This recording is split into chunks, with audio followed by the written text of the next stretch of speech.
Bom, espaço aberto para a plateia, as considerações. Temos uma ali.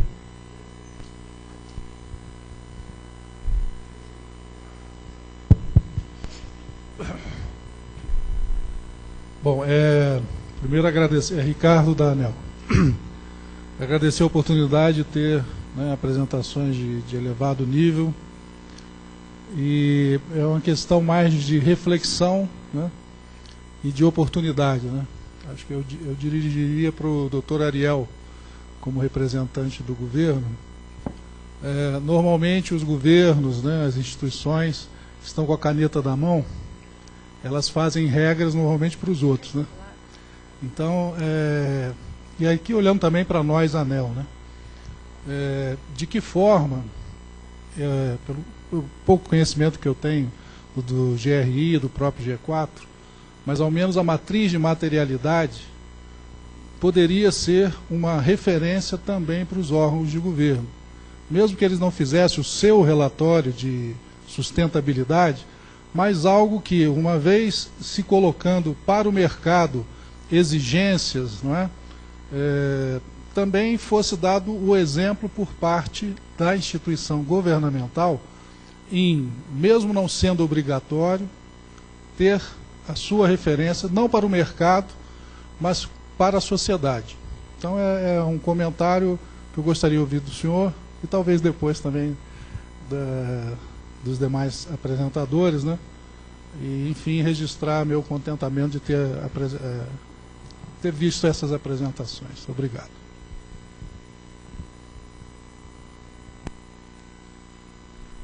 Eu queria dizer que é oportuno, visto, eu tenho muitos anos de burocracia, sou de carreira e posso dizer, e trabalhei muito entre planejamento, fazenda e presidência, e aprendi duas coisas. O governo faz muito pouco do que ele imputa responsabilidades a terceiros, e a segunda, e talvez a mais importante, toda norma tem que ter associado a si o custo de transação. Não por nada, isso não é uma questão simplesmente de método, de boa prática, não. É que a gente tem que ver para dentro da tomada de decisão a estratégia que torna aquela norma de fato factível no tempo que se espera que haja uma resposta positiva da sociedade em relação àquela norma. Isso, portanto, eu vivo isso e já vivi muitos, não é? E eu penso que você tem toda a razão. Então, só para te situar aí muito rapidamente, o governo estabeleceu, via instrução normativa do Ministério do Planejamento, que toda a organização tem que ter planos de logística sustentáveis. Só para situar, nós temos cerca de 4.000 e tantas organizações, unidades, né, descentralizadas ou seja, são CGCs e tudo, e você não imagina, isso foi em 2010, até agora nós temos 87 PLS, publicados, portanto muito pouco. E o segundo é que você levanta algo que é muito importante. As nossas organizações também deveriam fazer relatórios, de sustentabilidade socioambiental. E eu acho que devemos caminhar para isso, sim. Então, nós fizemos um acerto com a GRI e, sobretudo, com a COP. Nós vamos começar a pensar. Temos um sistema agora, de capacitação do governo, pelo qual nós vamos fazer capacitação sob o modelo GRI. E para quê? Para fazer uma adaptação evolutiva, tentando chegar ao G4, mas evolutiva, até porque tem natureza, serviços são de natureza às vezes um pouco diferentes. Não são diferentes na essência, são diferentes no processo.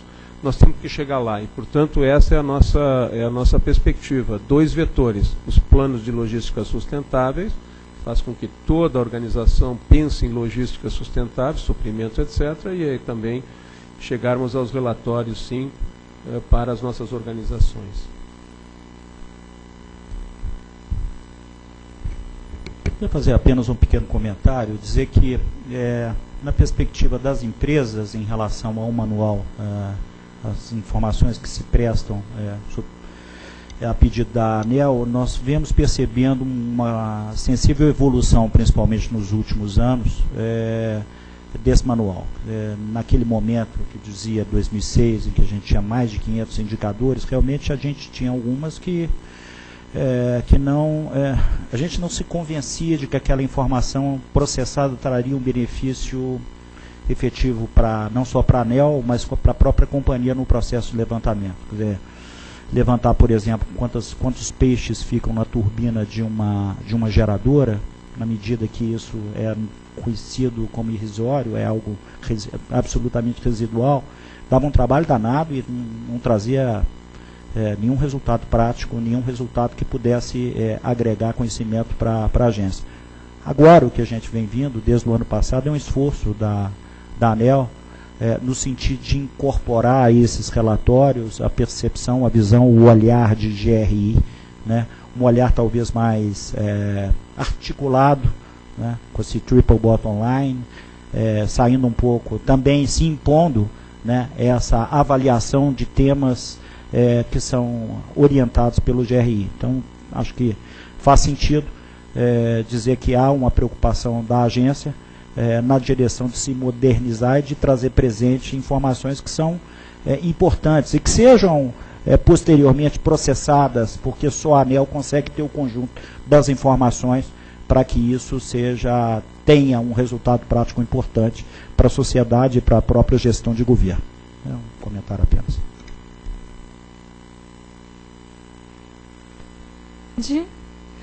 Eu sou a Bianca, da equipe de Comunicação e Relações Institucionais. Eu queria pedir licença para sair brevemente do tema dos relatórios, para aproveitar o tema do painel da mesa, que é aprimoramento regulatório, né? E aproveitando que a gente tem na mesa um representante do Ministério do Meio Ambiente, que é o senhor Ariel Pares, eu gostaria de já me desculpar por antecedência, porque eu imagino que o senhor não seja o responsável direto por essa questão, mas falar sobre licenciamento ambiental, que eu acho que hoje é um desafio compartilhado pela ANEEL e pelo Ministério, e que dentro da questão de sustentabilidade hoje, né, eu acho que é um dos principais desafios da agência. Eu queria saber do senhor, a gente ouve muitos relatos, né, tanto das áreas técnicas relacionadas, quanto de responsáveis por PCHs, da demora na tramitação de processos de licenciamento. Queria saber, do lado do Ministério do Meio Ambiente, por que a gente tem esse problema tão grande, né, de delonga dos prazos, e o que uma parceria entre a ANEEL e o Ministério poderia fazer para diminuir esses prazos?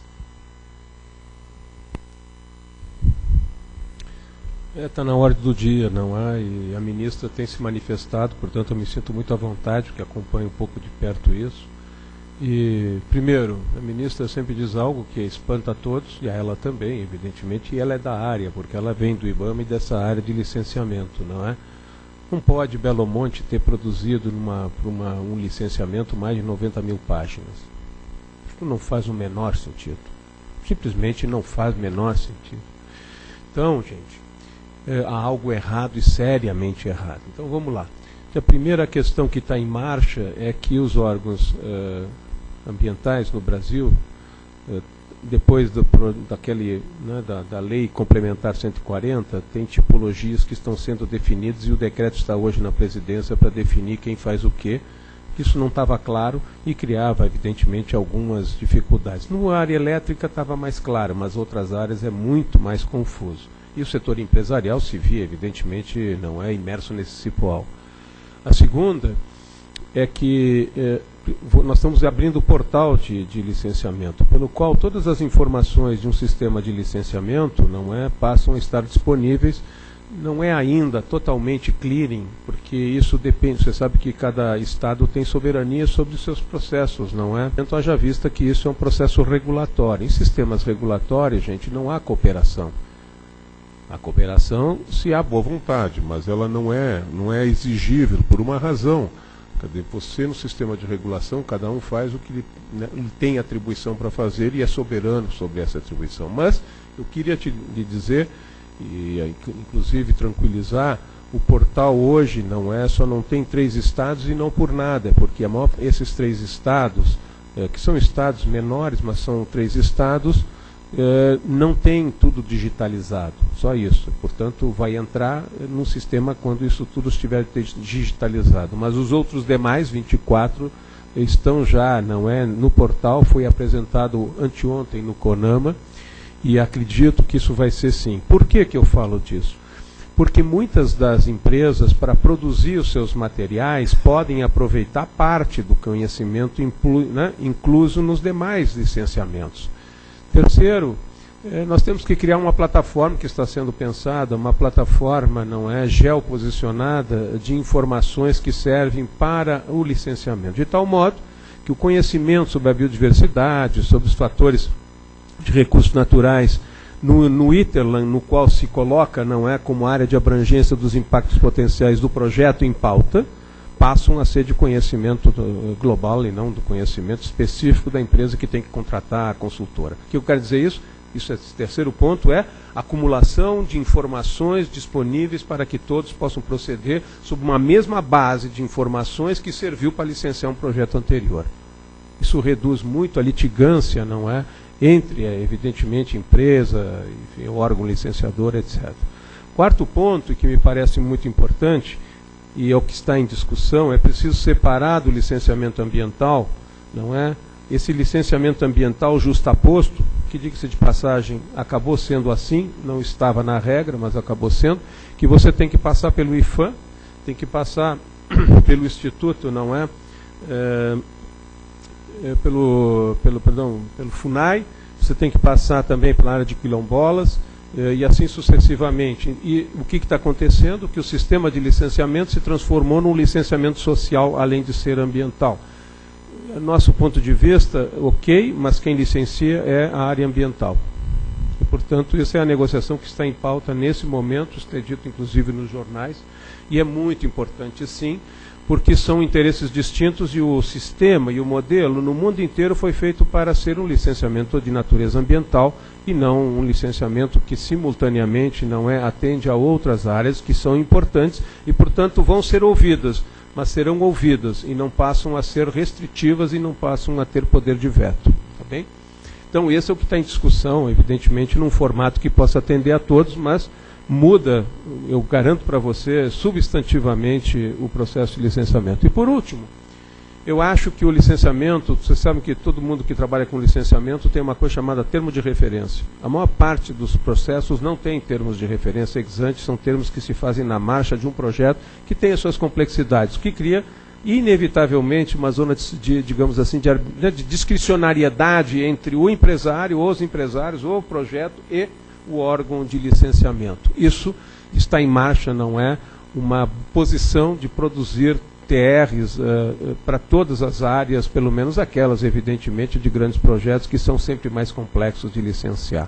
E, por último, a avaliação ambiental estratégica, que eu ainda sou um pouco cético, mas que a avaliação ambiental estratégica significa o seguinte: todo projeto, quando é apresentado para o governo, antes de ir para um plano plurianual ou por um orçamento, ele passa por uma avaliação ambiental estratégica e lhe confere certas peculiaridades de um selo verde, vamos chamar assim, não sei se é adequado, mas que permite que ele tenha um fast track, no sistema de licenciamento, porque ele foi trabalhado, operado o seu desenho numa escala que não é ainda do projeto básico e, portanto, mais barata e com rápidas, digamos, mudanças no perfil do projeto, facilita a vida do empresário ou dos empreendedores. Mesa tem direito de fazer pergunta, não?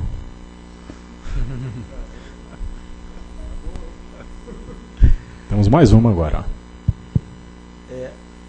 Apresentação da Eletropaulo, eu depreendi aí que tanto o programa de sustentabilidade como o próprio relato, na sua estruturação temática, valoriza ali, são 5 temas prioritários. Você tem lá o aspecto relativo à eficiência energética, a segurança, a criação de valor na cadeia com fornecedores, e me causou espécie quando você coloca lá a inovação junto com a excelência no atendimento. Na ANEEL nós temos e estamos vivendo uma preocupação muito grande com relação à qualidade, essa questão do atendimento, a qualidade do serviço. E temos uma atuação regulatória no programa de eficiência e no programa de pesquisa e desenvolvimento. São ações que, obviamente, têm uma conexão, mas são gerenciadas de maneira apartadas. E aí eu perguntaria se, por trás dessa estruturação temática, me pareceu que vocês enxergaram uma vinculação forte entre inovação e a excelência no atendimento. Queria que você confirmasse essa minha percepção e tecesse mais considerações sobre se é uma vinculação mesmo.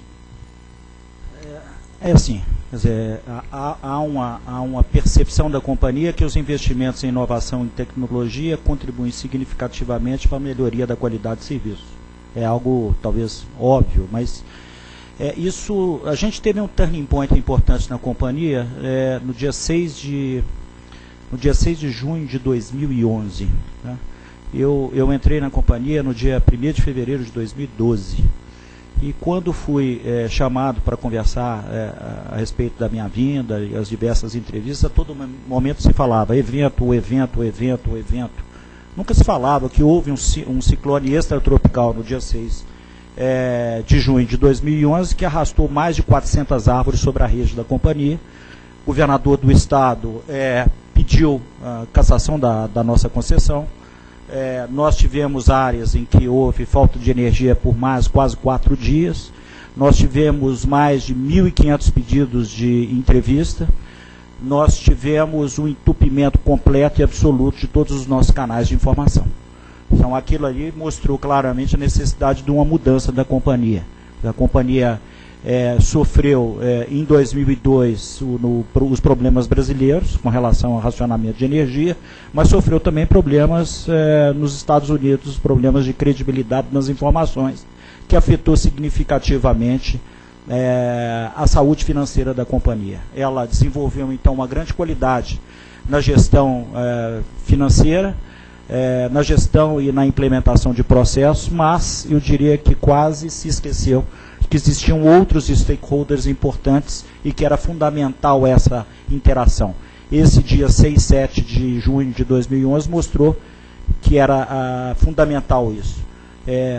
O que a gente identificou? De que a gente precisava de ter. Nós nunca vamos ter um call center, é impossível ter um call center que atende situações limite como essa.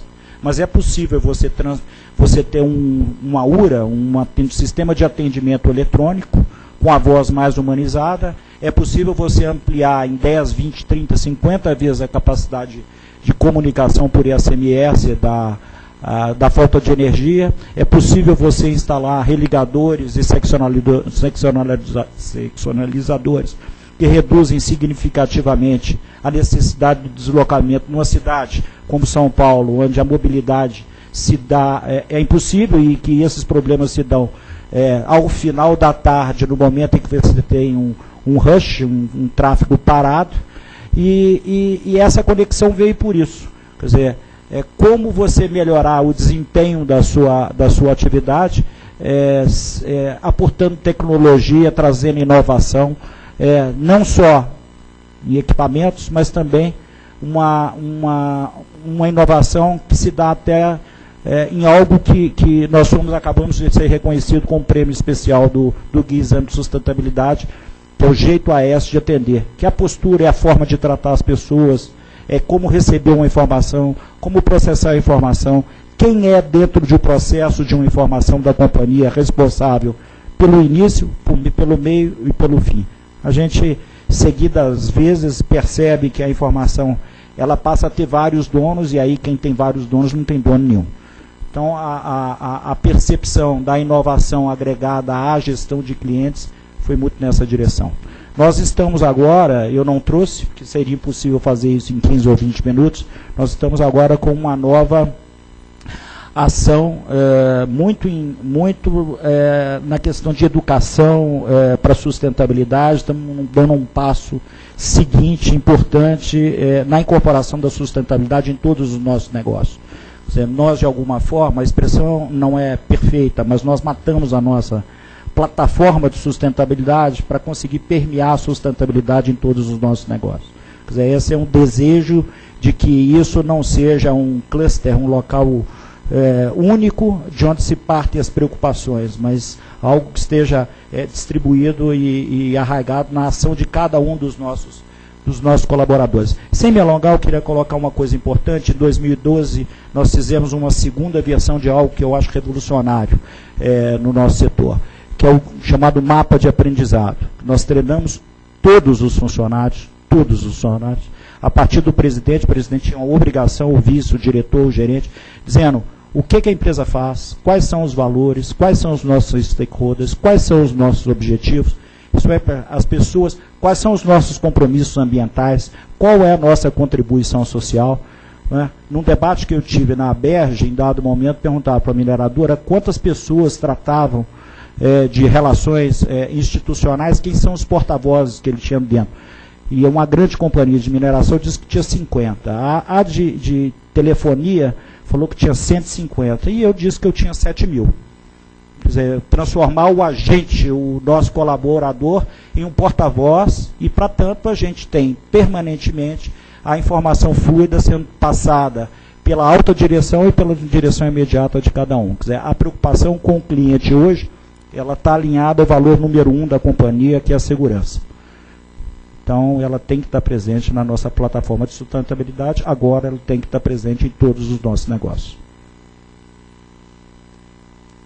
Se me permitir, só para completar, a Electro também compartilha dessa visão, a gente também trabalha da mesma forma, e dentro do trabalho que a gente está, né, talvez um pouco mais no início, né, porque a Electro fez uma mudança recentemente, e até dentro da sustentabilidade, criando a própria gerência de sustentabilidade, que estava em etapas separadas.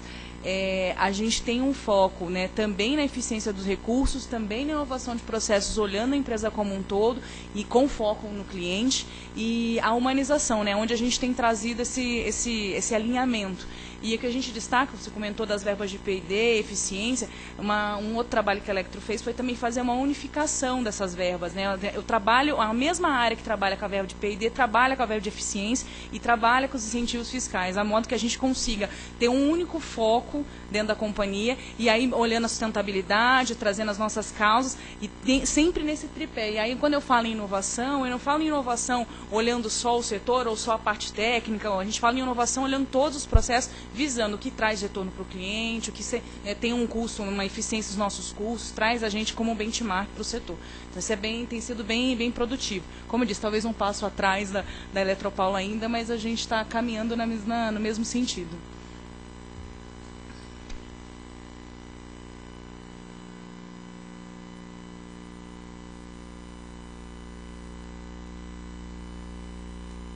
Bom, agradecemos aos participantes, aos nossos colaboradores, e convidamos o Dr. Écio Brandão, que é superintendente de comunicações da ANEEL, para a palavra final. Basicamente, não preciso nem subir, né, mas agradecer nesse painel final aí a presença dos palestrantes, né, fica aqui o registro para vocês e para a direção lá da Electro, né, lá da Eletropaulo, né, o Ariel ali que transmita também lá no Ministério do Meio Ambiente, não só nesse painel, a participação no painel da manhã, e agradeço também a todos os que permaneceram aqui, né, como disse a Marcela aqui, firmes nesse interesse de um tema que, acredito eu, que teve hoje aqui na ANEEL um marco inicial, né, de internalização, preocupação. Temos, obviamente, um número razoável de servidores acompanhando aí na nossa intranet, acho que está na internet também. E vamos colocar essa discussão, esse debate e, obviamente, as consequências dos encaminhamentos que foram colocados aqui como um desafio para a ANEEL colaborar e se integrar nesse esforço aí de poder tornar a indústria de energia elétrica mais sustentável. Muito obrigado a todos.